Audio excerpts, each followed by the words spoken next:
gusto mo? Black or red? Red? Sige.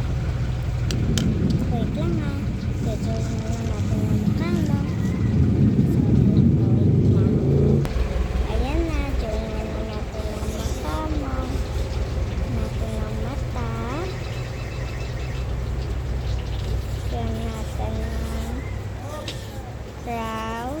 Lagyan natin ng dress. Lagyan natin ng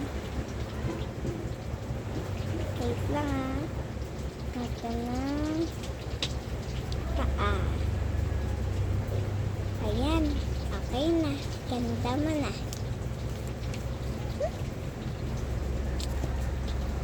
Follow for part 2. Hi, this is part 2. So, anong gusto mo?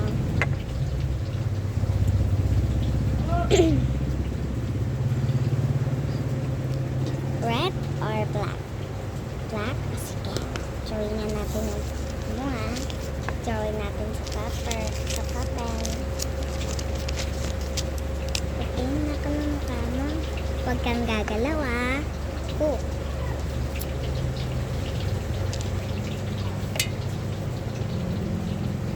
Yung mata mo.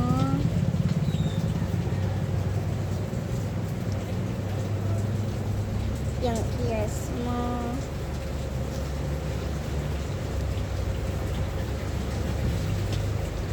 At yung buhok mo.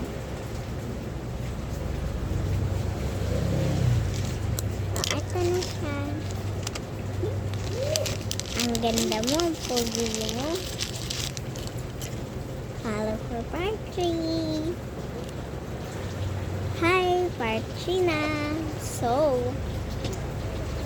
black or red? Red or both? Both? O sige. Drawing na natin mukha mo. Wait lang, di-drawing natin mukha mo.